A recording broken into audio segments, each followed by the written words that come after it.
Hubo tiempos en que determinados bares de Paraná tenían una vida nocturna que nunca más existió. Eran lugares de encuentros de trabajadores, periodistas, intelectuales y creativos que se reunían para hablar de la vida, analizar la realidad y llenar la noche y las horas de la madrugada de historias y anécdotas. El bar Victoria era un bar que no pasaba inadvertido en la urbanidad nocturna de Paraná, allá por los fines de los años 80, principios del 90, donde nos encontrábamos todo lo que de algún modo u otro teníamos que ver con la nocturnidad. Dicho así, uno se preguntará, ¿qué relación tiene uno precisamente con lo nocturno? Estoy hablando de un grupo, de un colectivo de trabajadores, un grupo de periodistas y empleados gráficos que a la salida del diario, cuando esa tarea se desarrollaba fundamentalmente en horas avanzadas de la noche e incluso a la madrugada, salíamos y encontrábamos en el bar Victoria un lugar donde poder ir, comer. Tenía la particularidad de que tenía un comedor abierto las 24 horas. Comedor abierto las 24 horas. Es decir, si a vos te daba ganas de comer un bife de chorizo a las 4 de la mañana, podías ir ahí que te lo preparaban. O un revuelto gramajo o lo que fuera. El bar Victoria, si hay que buscar una palabra para definirlo, era un templo, especialmente de la nocturnidad, que era donde más circulábamos. Voy a hablar en tercera persona porque éramos nosotros, era el colectivo de los periodistas, fundamentalmente periodistas del diario. Igualmente el Victoria, según la hora o la etapa del día o el momento del día, ahí confluían distintos universos. Del que más puedo hablar, por las características de nuestro trabajo y por el gusto por la noche, era del universo de la noche, que casualmente era donde, cuando nosotros, tras el cierre generalmente del diario de Paraná, íbamos a cenar por lo menos 2 o 3 veces por semana. Digo, de bares, los Alpes me daba como, era un lugar fresco donde yo, capaz, te digo, tendría recuerdo de, no sé, 12 años. Así muy familiar, digamos, muy de onda, comer sanguchito, ¿viste? Una cosa así. Así que bueno, siempre, si vos me decís los Alpes, para mí era eso. Sabía que era el bar de Corujo, como vos decís antes, conocía, habían dicho alguna historia que era por ahí, jugaban a tirarle no sé con qué, si con una pistola o con una gomera o algo de eso a la campana de la iglesia para hacerla sonar, por ejemplo, ese tipo de cuentos que son como mitos, ¿viste? Y leyendas de las urbanas, están ahí en ese lugar que eran los Alpes. Que bueno, yo creo que también es un lugar muy simbólico porque urbanamente en la ciudad es la colina, es una de las 2 grandes colinas de la ciudad, o más importante, que una se hace la catedral y otra donde se hace la iglesia San Miguel, digamos, porque la curia, digamos, obviamente tenía muchísimo peso, era el que de alguna manera el que hace las poblaciones, pero no me voy a ir por ese tema, ¿no? Recuerdo el Flamingo, donde veíamos, por ejemplo, yo era del Colegio Nacional, que en ese momento era solamente masculino, entonces era ir al Flamingo, no sé si entrábamos a tomar un café, pero sí nos quedábamos en la ventana, muy asoleada también recuerdo, tipo al mediodía, porque salían todas las chicas del Huerto, por ejemplo, o del Normal también, que el Normal sí era mixto, pero bueno, eran como momentos donde el bar, no el bar mismo, sino el contexto, digamos, servía como para relacionarse, quizá, o para verse, qué sé yo, ¿viste? Una cosa muy, muy juvenil. La ciudad de Paraná puede ser un antes y un después del túnel subfluvial. Antes del túnel subfluvial, de la construcción del túnel, la ciudad estaba aislada del mapa argentino. Y la obra del túnel subfluvial hace que Paraná se convierta en una ciudad conectada al mapa argentino y ese hecho hace que nos transformemos culturalmente, económicamente, políticamente. Por eso siempre se dice que hay un antes y un después del túnel subfluvial. En esa transformación urbana de la ciudad de Paraná comienzan a surgir un montón de actividades, un montón de cosas. Desde lo turístico, aparece el Hotel Internacional. Desde lo comercial aparecen un montón de comercios de la ciudad de Paraná. Algunos están, otros ya no existen. Y si me preguntás puntualmente de los bares de la ciudad, hubo un montón. Algunos persisten con otros nombres. Por ejemplo, en la esquina de 25 de Mayo y Montecaseros estaba el Bar Atenas, que eran de dos griegos, Demirci y Talaganis. Fue un bar emblemático para la historia de la ciudad de Paraná. Lamentablemente, demolido con la ampliación de calle 25 de Mayo a principios de los 80. Lo que comúnmente llamamos Bar Flamingo empieza en el año 62. No es producto del hotel. El hotel es 1901, Hotel Cranzac, que tenía seguramente su propio bar. Pero el Bar Flamingo, que ha tenido diferentes nombres a lo largo de la historia, fue un bar emblemático de la ciudad. Yo vengo de mi pueblo y me presentan en los Alpes con los dueños, con Carlos Braco, en el año 79. Y ese día ya que querían que me quede a trabajar, hacía que entré al otro día porque no había traído ropa. Así era antes, vos venías y pedías trabajo y te decían quédate ya. Y la verdad que los Alpes mi inicio fue un lugar hermoso porque ahí aprendí todo lo que es gastronomía y aprendí muchas cosas que venía de mi pueblo pensando en cosas, por ejemplo, de tener la radio enfrente, casi enfrente. Entonces veníamos con una imagen de una radio, de que un locutor, lo que era un locutor de radio, lo que era un periodista, y bueno, vine a conocer todas esas cosas. También conocí a todos los chicos de la facultad de la época, que terminaron todos siendo o periodistas o locutores. Estuve un año en el Hotel Alvear, que era la confitería del Alvear, que era muy linda. Lamentablemente hubo malos manejos y bueno, se empezó a caer y me llaman del Plaza Bar. Ya había dejado de ser Flamingo, me llaman del Plaza Bar y ahí estoy 11 años en el Plaza Bar, totalmente diferente a lo que nosotros conocíamos de los Alpes. Todo va cambiando, día a día va cambiando. Lo que es gastronomía, uno tiene que ir adaptándose a todas las cosas nuevas.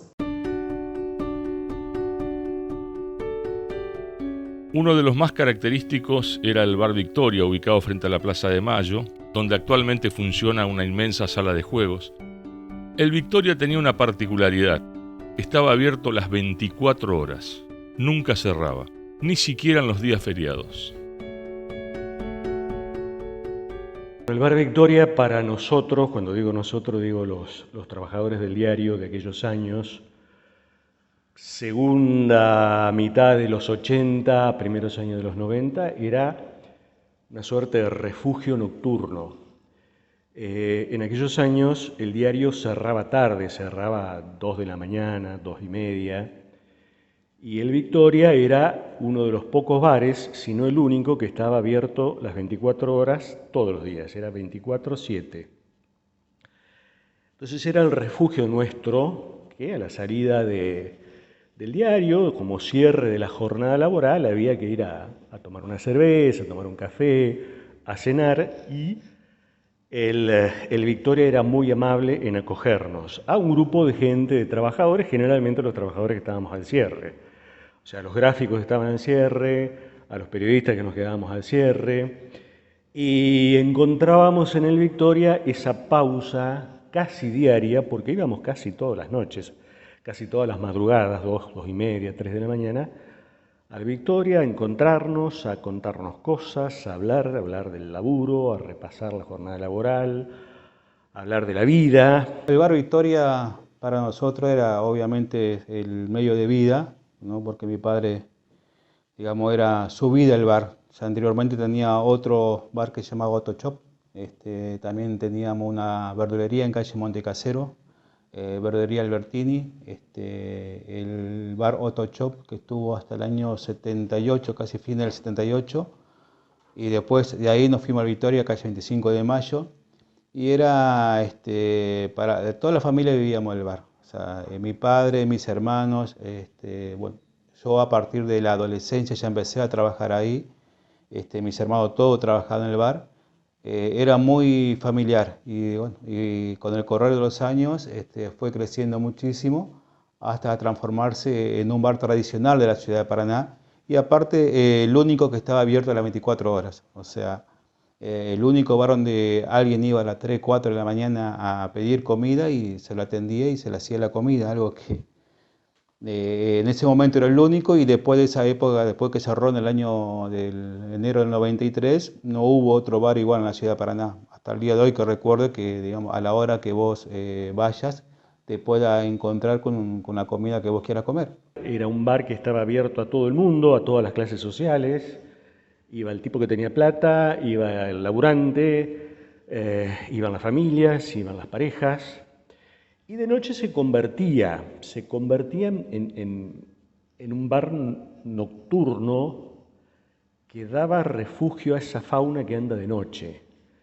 Y entre los que andábamos de noche en aquellos años éramos los trabajadores del diario, todos o la mayoría veinteañeros o inaugurando recién la década de los 30, gente que con el correr de los años nos hicimos muy amigos y nos seguimos siéndolo y seguimos frecuentándonos. Era un momento en donde la ciudad mostraba un movimiento con muchas ciudades del interior en torno a su plaza principal, a diferencia de lo que ocurre ahora, que el ruido, la noche o la gastronomía por ahí se va más a lugares concentrados en las afueras, ¿no es cierto?, como pasa con las ciudades cuando crecen, como ha pasado con Paraná. Pero en ese momento Paraná tenía por lo menos 3 locales gastronómicos abiertos las 24 horas. Esto es realmente llamativo, hay cosas que no existe hoy en Paraná, a pesar de esto que digo, que de ese crecimiento, no existe un lugar donde vos puedas comer a las 4 o 5 de la mañana. Estaba el Flamingo, que durante mucho tiempo, los fines de semana seguro abiertos las 24 horas, pero los días de verano también.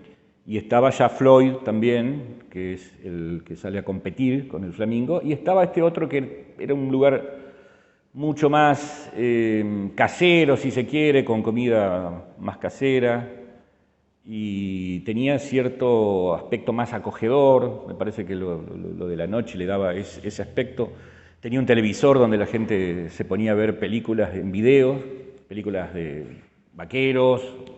Nosotros cerramos la edición de análisis y nos íbamos a desayunar, entre comillas, a los Alpes.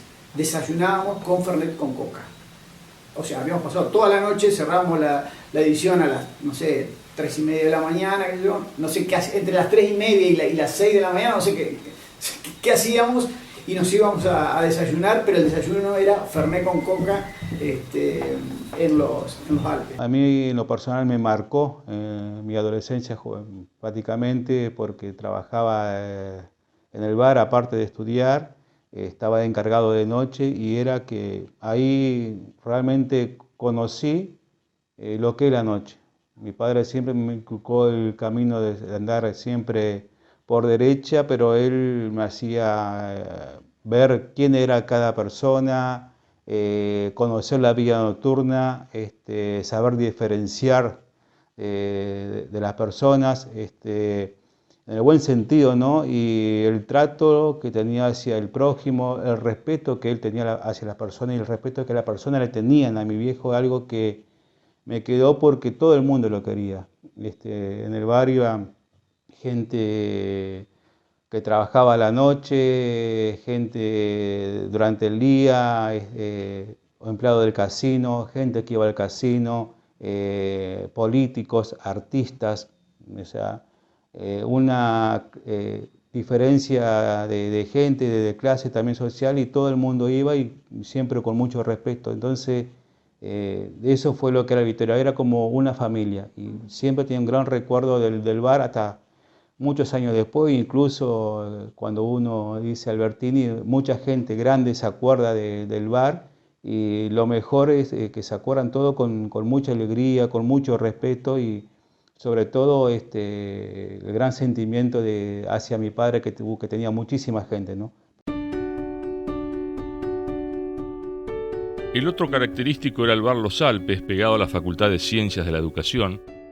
Los alumnos de esa carrera y de comunicación social eran los que poblaban la mayor parte del tiempo el lugar, y a la vez iban haciendo desaparecer lentamente, con la complicidad de los mozos, los maníes que se iban sacando de las cajas de latas que siempre estaban en el mismo lugar.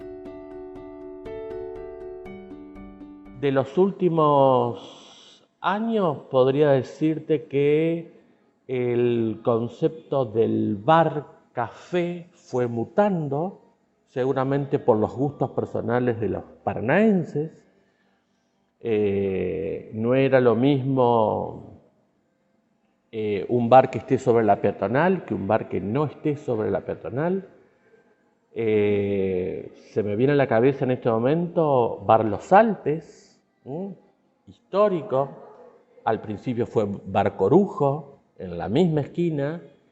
Y Bar Los Alpes, yo tengo 57 años y yo me acuerdo de chico el show, porque era verdaderamente un show, los mozos con las bandejas haciendo un juego con los automóviles en el verano. Era fantástico el juego gastronómico, cultural, urbano, vehicular que jugaban los mozos en ese bar. En el interior del famoso Bar Los Alpes había obras de Carlos Castellán, un artista plástico de primer orden que tuvo la ciudad. Flamingo Viejo también cerró por lo mismo que cerró Los Alpes. Los dueños de los locales veían que trabajaban mucho, que se hacía mucho dinero, digamos, y dijeron, vamos a ponerlo nosotros. Bueno, Los Alpes, ya, como se verá, se fundió varias veces después de los hermanos Braco. El Plaza también quebró, pasó a ser, un tiempo estuvo cerrado y pasó a ser el Flamingo que es ahora. Más adentro, ya en la esquina no está más, pero bueno, los malos manejos llegaron a que se quebraran. ¿Qué pasa? Yo te puedo explicar de que en aquella época eran familias las que trabajaban, eran dueños legítimos y que vivían adentro del lugar, conocían cada una de las cosas que había en el lugar. Y en cambio fue cambiando y fueron empresarios los que pusieron, y no es lo mismo, porque en todo lugar, en todo negocio, tiene que estar un responsable, un dueño o un gerente que sea responsable y sepa, tiene que saber, porque gastronomía parece fácil, pero no es fácil. Paraná, y creo que no escapa a lo que ha sido la generalidad, tiene muy pocos bares, tiene una tradición de bares muy, muy grande, desde el bar Polo Norte, que estaba en el Palacio Bergoglio allá por la década del 20 y 30, el Ideal, que estaba enfrente al Gran Sac. El Gran Sac es uno de los primeros nombres que tuvo junto con Hotel Plaza y el bar Plaza, también llamado luego Flamingo, el Gran Flamingo. Eran bares que atravesaron todo el siglo XX con todo su esplendor, ¿no? Eran momentos donde los bares tenían bandas en vivos, tenían más que bandas, tenían orquestas en vivos. La gente se calzaba un saco, una corbata, o las mujeres vestido largo para ir a tomar un café. Y todo eso se fue perdiendo, se fue reconvirtiendo. Nosotros no lo alcanzamos a conocer con ese esplendor, pero sí conocimos los bares de grandes superficies, de mozos con mucho oficio, que conoce al cliente y que tenía una relación humana, muy afectuosa, más allá de las características de cada uno, con los clientes habitués. Bueno, todo eso se fue perdiendo y fue dando lugares a los bares. Hoy yo tomo café en una estación de servicio, por ejemplo. Hubo como una reconversión, superficies más chicas, y también, por supuesto, cambia la calidad de los productos donde uno va a buscarlo, ¿no es cierto? Reitero, el Bar Victoria era un bar era un bar comedor, que tenía abierto las 24 horas. Eso hoy es impensado a pesar de la multiplicación de la población, a pesar de la sociedad de consumo, pero también seguramente marcado por el deterioro económico que hemos sufrido los argentinos en las últimas décadas, ¿no es cierto? Nos quedan algunos bares, pero muchos se han perdido, como este que digo, el Polo Norte, el Ruiz, que estaba al lado del banco, al lado de lo que hoy es el Hotel Paraná. Era un bar también muy importante. O el Rodrigo, que había estado en la esquina de donde estuvo el Bar Victoria, pero mucho tiempo antes, donde luego se asentó la casa central del Banco de Entre Ríos, que era un cine y bar y billar llamado Rodrigo, y que en el año 1927, como lo ha mostrado este mismo programa en otra edición, sufrió un incendio.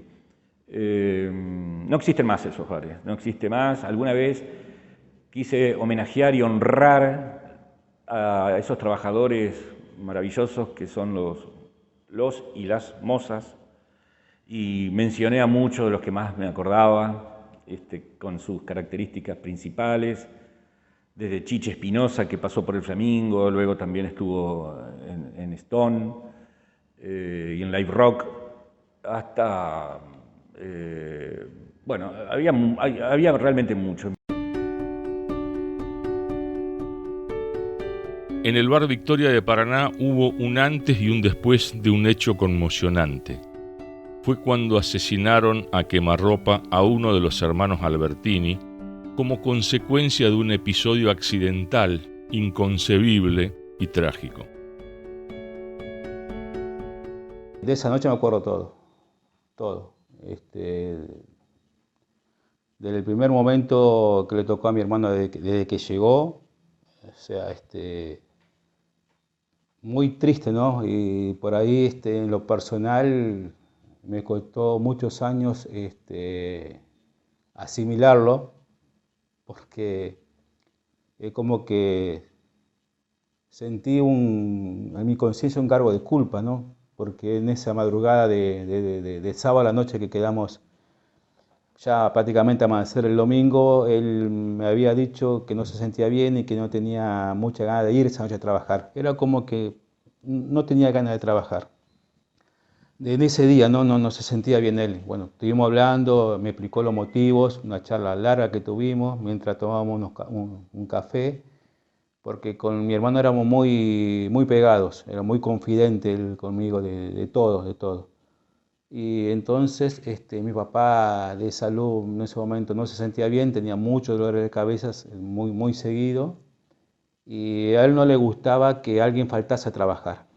Entonces yo le dije, mira, venite, pero venite por papá, le digo, porque no, así no se pone mal, o estuvimos hablando y bueno, le digo, en vez de venir a la hora que vos vengas, venite a último horario, digamos, al último turno, que era 12 de la noche, 12:30.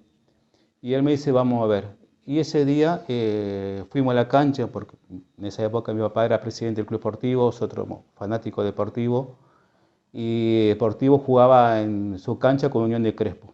Y fue que nos encontramos en la puerta de la cancha. Yo comúnmente iba con mi padre, iba a la platea con mi padre, él se juntaba más en la Popular con sus amigos, con los hinchas. Y ese día es como que fue especial, porque nos encontramos en la puerta, entramos juntos a la cancha, vimos el partido juntos, salimos juntos hasta que él se despidió en la puerta mientras yo esperaba venirme con mi papá. Y nos volvimos a ver a la noche en el bar. Y yo estaba en la caja, no veo cuando él llega, y me golpea el hombro, me dice, acá estoy, preparame un café. Me dice, un café mediano. Bueno, le digo, y cuando le doy el café me mira, me dice, vine por vos. Ese vine por vos fue terrible por lo que pasó después. Me quedó ese vine por vos. Me quedó y cuando pasó eso tuve mucho tiempo ese cargo de conciencia de no decirlo, sino algo que era mío, muy mío. Hasta que hace unos años tuve una ayuda profesional y después de 30 años, 30 años pasaron, que pude como sacarme esa mochila. Porque sentí como que él fue a trabajar por mí y terminó pasando lo que pasó. Fue algo una tragedia, algo accidental, muy fortuita. O sea, no tenía nada que ver mi hermano en eso. Personas de la noche que venían de Santa Fe, 4 y pico de la mañana. Incluso nosotros en el negocio pasábamos películas de noche, videos. A las 12 de la noche, 2 o 3 películas de video pasábamos en un televisor grande de 29 pulgadas, cosa que en esa época la gente iba a ver después de las noches películas, sobre todo de acción. Y recuerdo la anécdota de que estábamos en la mesa viendo la película y él hace una broma y nos reímos. Y él me mira, me dice un chiste a mí, nos reímos los dos. Entonces fue como que esa sonrisa de ambos fue lo último que tuve con mi hermano. Porque terminó la película, pasó eso que me dijo un chiste, no recuerdo bien qué era, pero me acuerdo en que nos reímos los dos. Él se fue para una mesa, yo me fui a la caja. 15 minutos después pasó lo que pasó la tragedia que de la risa pasó a tener que levantarlo del piso y cargarlo al auto y llevarlo hasta la clínica. Ocurre un hecho que, bueno, fue realmente dramático, fue muy conmovedor en la ciudad de Paraná, como es la muerte del hijo de Albertini, que era mozo. Los hijos de Albertini trabajaban allí, o algunos de los hijos, como el caso de Nego, que era el mozo, el malogrado trabajador gastronómico, que bueno, recibe un disparo porque hubo una pelea de 2 personas que normalmente no iban ahí, pero quién sabe de dónde venían, empezaron a pelearse y los quisieron debatirse a duelo, y uno de esos disparos terminó matando a Albertini. Ahí empezó una decadencia, ¿no es cierto? Una tristeza envolvió el lugar y no sobrevivió muchos meses más. Y otro de los trabajadores, un querido amigo y colega, como es Darío Albertini, a quien luego estuvimos de compañero en el Diario de Paraná, él como periodista deportivo. Tengo la imagen de un Darío Albertini que era el cajero, es decir, lo tenía más fácil, ¿no es cierto?, que los hermanos que iban de una mesa hacia otra con la bandeja. Bueno, y Darío se pasaba leyendo el gráfico porque se ve que ya despuntaba el vicio, ¿no?, del deporte. Y bueno, una noche, creo que fue un domingo a la noche o un lunes a la madrugada, nosotros digo, ese grupete de laburantes del diario, deberíamos haber ido a la Victoria y no fuimos. Vaya a saber por qué razón, porque ya te digo, íbamos con mucha frecuencia. Bueno, gracias a Dios no fuimos porque esa noche lo mataron al Nego Albertini, que trabajaba de mozo, de los mozos de antes, ¿no? Ya no sé si hay esos mozos, o en pocos bares que hay esos mozos que eran mozos. Lo digo con todo respeto, ¿no? Como los chicos y las chicas de ahora que trabajan de mozo o de moza. Eran mozos que sabían entender el momento del cliente. Incluso me acuerdo del Nego y me acuerdo de Palito, no me acuerdo del apellido, pero Palito era otro mozo que estaba a la noche, a la madrugada, y que sabían incluso hasta te bancaban si no tenías plata para pagar la cerveza que te habías tomado, te esperaban al otro día. El episodio fue que venían gente de la noche de Santa Fe, pararon el negocio con la intención de ir al baño. Como estaba la puerta abierta porque la gente salía, entraron y pasaron, y 2 me piden que si le podíamos vender algo. Yo le dije que a esa hora alcohol ya no vendía y que no pensaba venderlo porque ya no, si no tenían para pagarnos yo no le iba a fiar. porque era muy común de ellos no pedir, después te lo pago, no era así. Bueno, en eso se van todos, pero muy tranquilos, porque estuvo hasta ese momento todo muy tranquilo.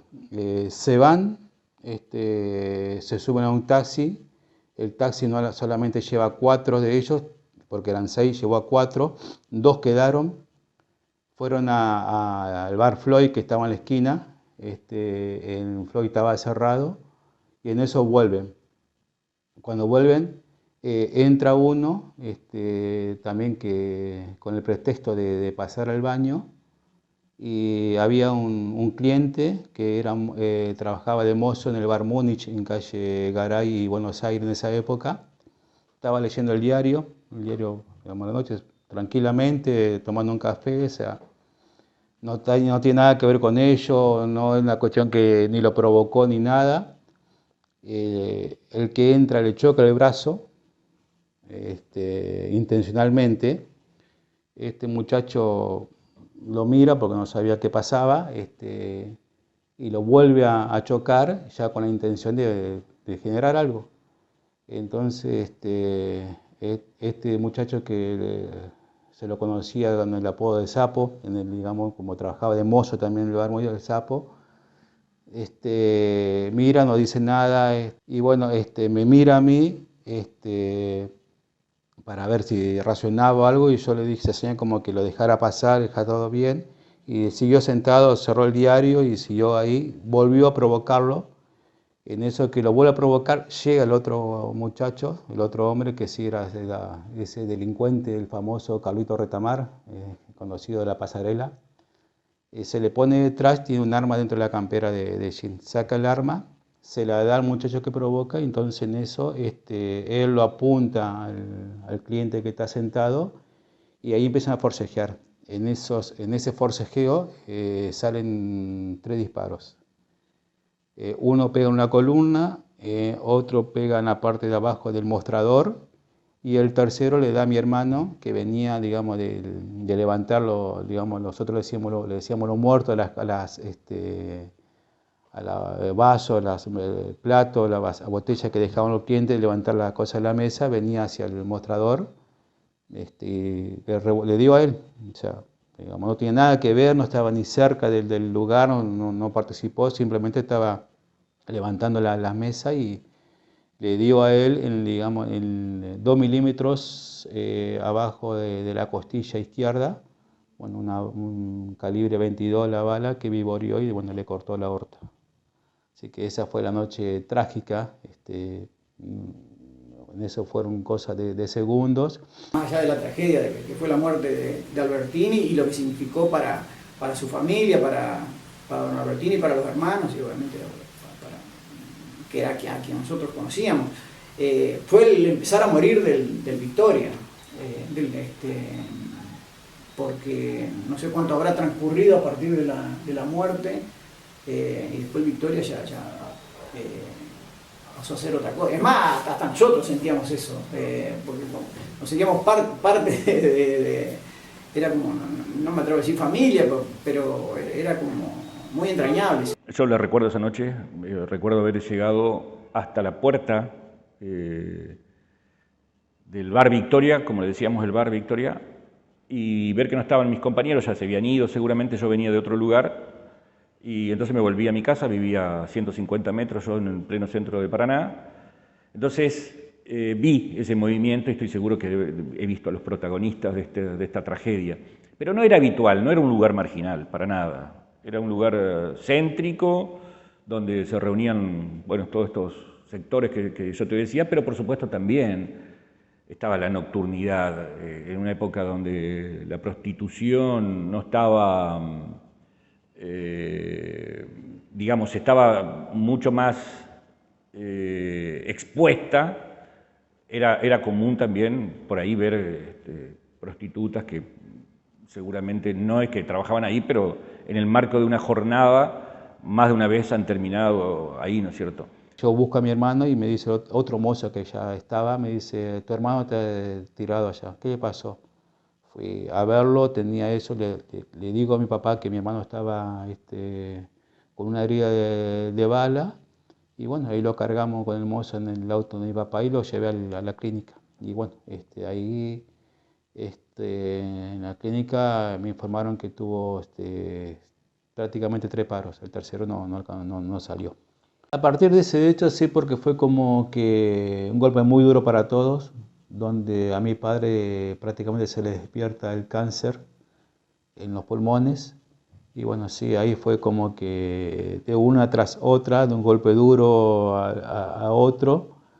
Ahí sí, empezó a decaer el Victoria. Ya tomamos la decisión de cerrar más temprano por la noche. Y no fue lo mismo, porque fue un golpe muy duro que no nos recuperamos. Mi padre no se recuperó nunca de ese golpe y al año y medio fallece mi padre. Me parece que con el ocaso del Victoria se apagó ese tipo de bares. Me parece que la ciudad ya no, quizás esté equivocado, pero me parece que la ciudad ya no tiene esos bares que recibían también a la gente a la noche. Yo creo que fue el último bodegón de noche. De noche se transformaba en un bodegón porque además las luces eran luces que respetaban la charla, los mozos, los dueños respetaban la intimidad de la gente que iba, incluso de aquella gente que iba solo, de los solitarios, que con una copa de vino, una copa de coñac o una copa de whisky, vaya a saber en qué cosa hablaban. Daba refugio a esa gente que es muy especial. La gente que anda de noche es muy especial. No sé si eso está hoy. La verdad no sé si hay bares que guardan esa característica de ser buenos anfitriones del noctámbulo, de los noctámbulos y de la gente que estaba sola. Cada bar tenía su historia, sus personajes, aquellos que muchas veces podían permanecer horas y horas en absoluta soledad, escribiendo, leyendo o bosquejando algún retrato o un tema musical, y solamente tomando un café. Nadie le iba a decir nada, porque era parte de ese devenir del lugar, de la idiosincrasia diaria que había en ese espacio.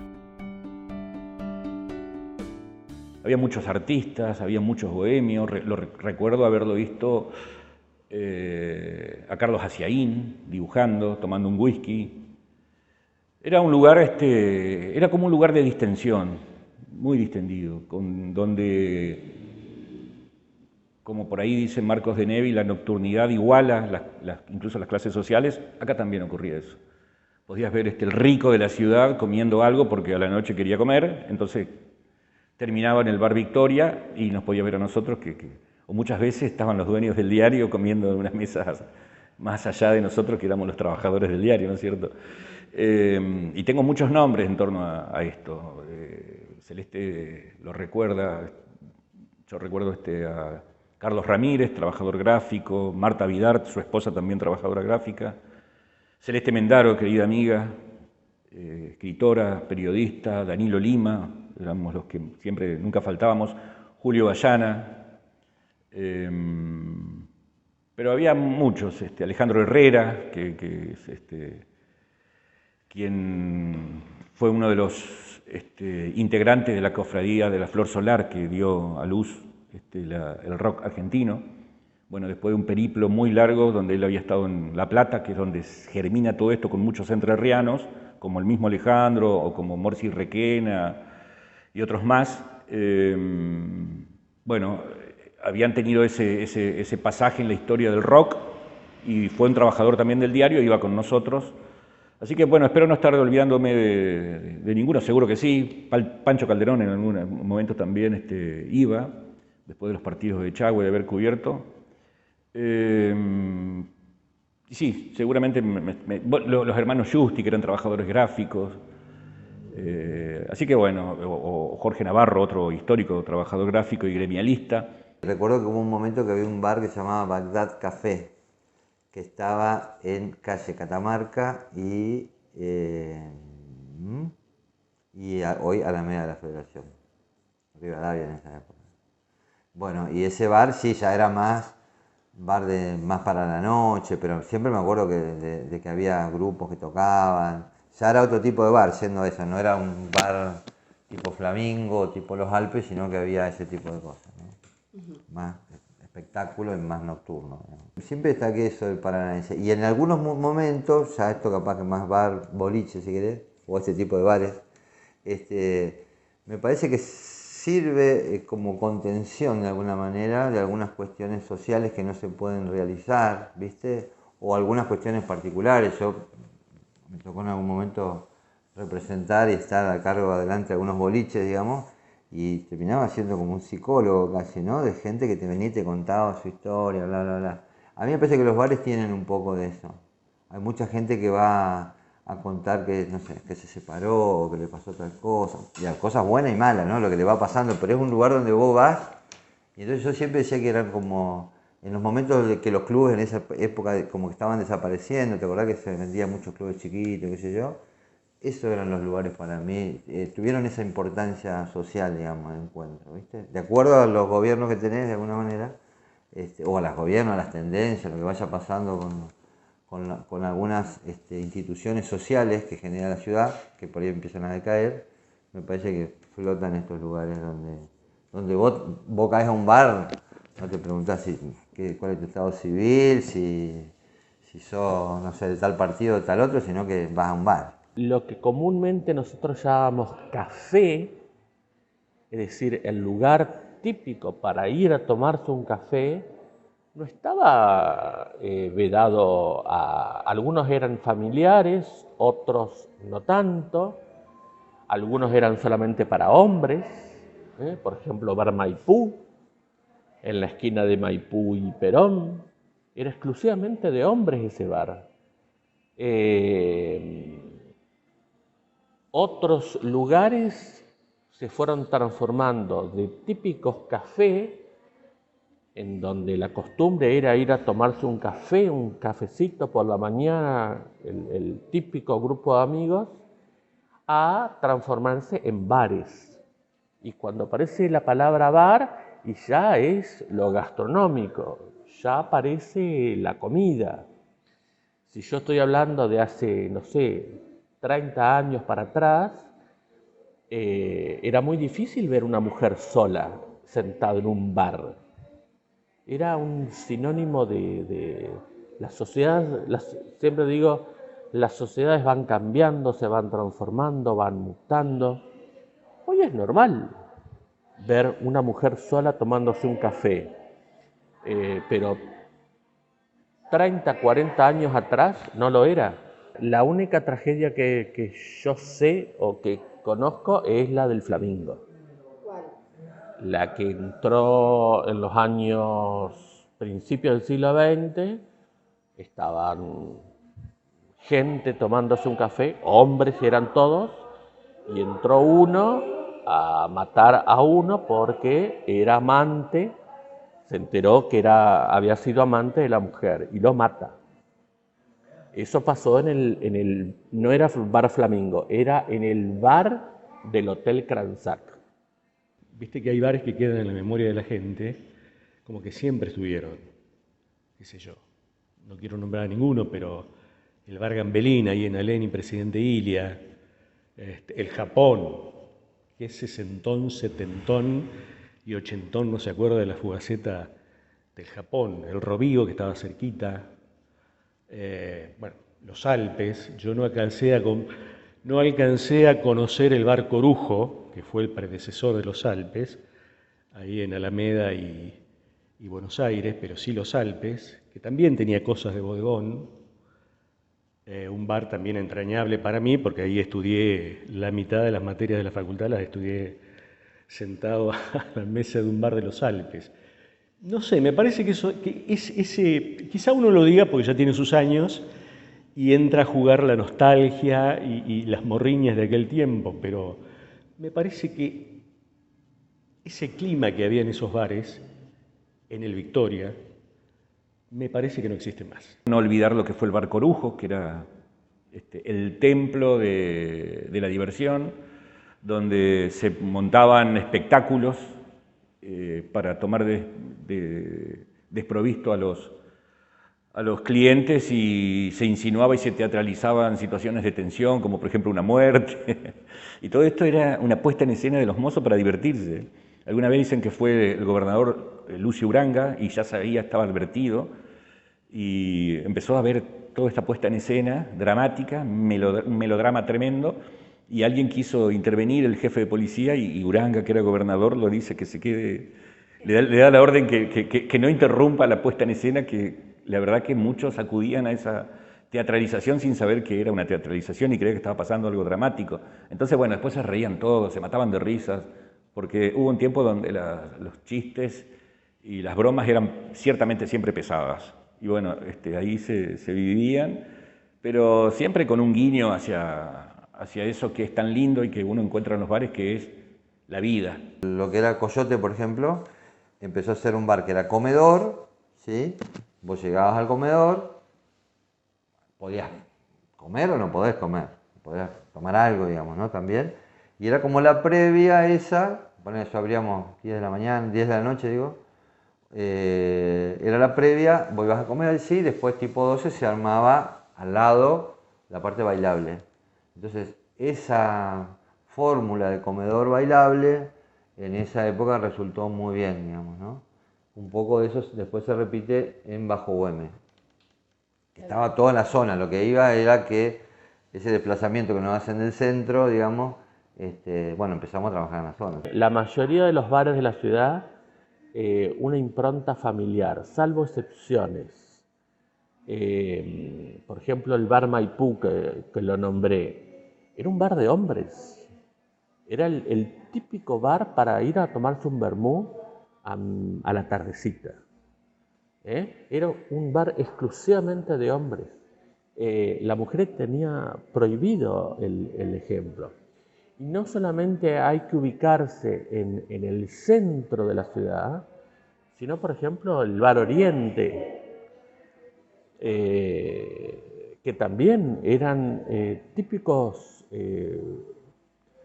bolichones en donde los hombres terminaban de trabajar y era el típico bar donde iban a charlar de un montón de cosas, seguramente de lo que pasó en el día, de fútbol, de política, de economía, de cosas de la vida, pero siempre destinado a los hombres. Por suerte,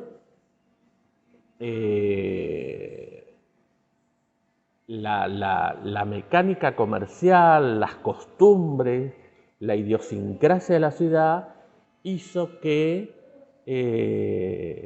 la característica de muchos bares o muchos cafés fueron aceptando una vida familiar, la familia, las mujeres, cosas que antes no sucedía. Creo que los bares desaparecen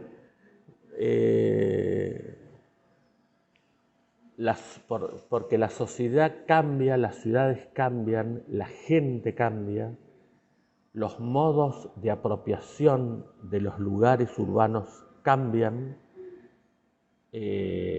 Por suerte, hoy por hoy, lo que se vivía hace 40 años no se vive hoy.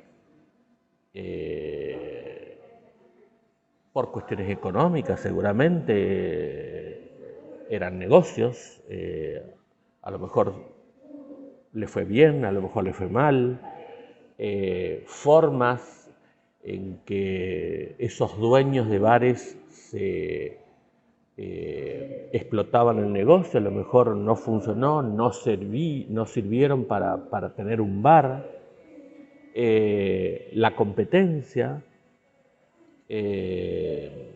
fueron surgiendo otras formas de comercialización. Hoy, si vos me preguntás, hoy 2025, ya no es solamente el café, ya no es solamente el vermú, se le agrega toda una oferta gastronómica que antes no estaba. Los nuevos bares que han surgido los últimos 5, 6, 10 años apuntan más a lo gastronómico que al típico cafecito tradicional. Algunos sí, otros no, depende de las marcas, depende de los lugares, depende de los gustos de los usuarios. A mí particularmente me gusta un determinado lugar y voy casi todos los días. Así que ahí la vida discurre ciertamente de una forma muy fuerte. Pero bueno, también lamentablemente el bar ha sido escenario de casos dramáticos.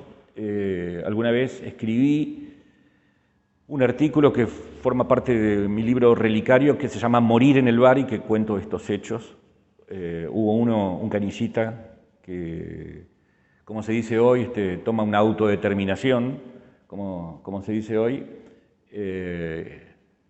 con una cuchilla y en medio de un salón repleto. Eso fue en el bar Japón, que fue otro bar también que alcanzamos a conocer y que venía desde muchísimas décadas atrás. Y este muchacho, que era un canillita, empieza a caminar por entre las mesas mientras se le iba la vida y se va a otro bar que era el ideal, que estaba enfrente porque el hermano estaba ahí como para despedirse de último momento, y en el otro bar cae muerto. Esa nota yo la titulé como el canillita que se mata en un bar y muere en otro, porque alcanzó a caminar todo ese tiempo y fue a morir a otro bar, ¿no es cierto? Y hubo otro caso también en el Gran Sac, luego Flamingo, que también fue una muerte, un asesinato y algunos otros casos más también que lamentablemente cada tanto ocurren, como este del Bar Victoria, ¿no es cierto?